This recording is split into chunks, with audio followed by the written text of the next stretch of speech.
आज मैं एक नए टॉपिक के साथ प्रस्तुत हुई हूँ। आज मैं एक नए विषय की चर्चा करूँगी जिसका सभी लोग इंतज़ार कर रहे होंगे। हम नया वर्ष मनाते हैं ग्रेगोरियन कैलेंडर के हिसाब से जनवरी में मनाते हैं, है ना। जब भी जैसे इस बार नया वर्ष जनवरी 2025 में हमने मनाया गया, लेकिन हिंदू सनातन धर्म के अनुसार जो हिंदू नववर्ष होता है वो चैत्र शुक्ल प्रतिपदा को होता है।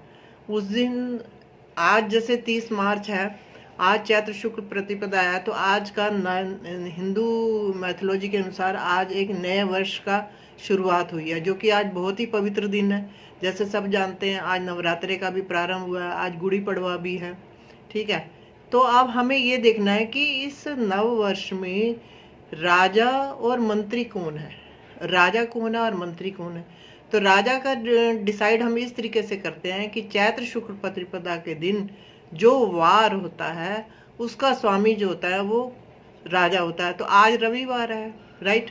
तो रविवार का जो मालिक है वो सूर्य है। तो आज का जो हमारा राजा है वो सूर्य है। इस वर्ष का जो राजा है वो सूर्य है।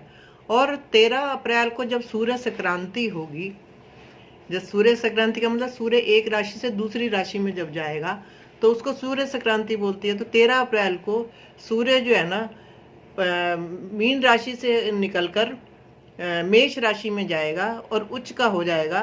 तो उस दिन भी रविवार ही पड़ता है। तो इट मीन्स हम ये कह सकते हैं कि इस वर्ष का जो राजा है वो सूर्य है और मंत्री भी सूर्य है। अब इसके प्रभाव को जान लेते हैं कि अगर राजा सूर्य होता है और मंत्री भी सूर्य होता है तो उसका क्या असर पड़ता है हमारे देश पे या हमारे पे। जब सूर्य राजा और मंत्री होता है तो उन दिनों में गर्मी बढ़ जाती है। आपको सब जानते हो कि एस्ट्रोलॉजी में जो सूर्य है वो लियो राशि का मालिक है। सूर्य तपश है, तापमान बढ़ाता है ना। और वैसे भी लियो राशि अग्नि तत्व राशि है। तो इसलिए हम कह सकते हैं कि इस साल आपको गर्मी को ज़्यादा झेलना पड़ेगा। दूसरी बात यह है कि सूर्य एरोगेंस का कारक है, एटीट्यूड का कारक है। लोगों में एरोगेंस रहेगा, राजनीतिक उथल पुथल रहेगी, चीज़ें भी महंगी होंगी। और दूसरी बात है जितने भी फल हैं, चूँकि तापमान बढ़ता है, जितने फल हैं उनमें भी उनकी उपज में भी कमी आएगी, ठीक है। और दूसरी सबसे बड़ी बात यह है कि जो है कहीं पे ज़्यादा बारिश होगी और कहीं पे कम बारिश होगी। कहीं पे जब कम बारिश होगी तो वहाँ सूखा पड़ेगा।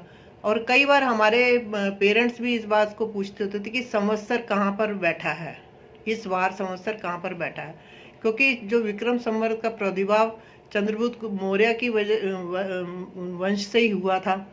तो आज का जो संवत्सर है 2082 है, जो कि 57 साल प्लस 2025 मिला के 2082 बनता है। तो संवत्सर जो है इस बार नया संवत्सर 2082 है। और जो संवत्सर है वो धोबी के घर में बैठा है।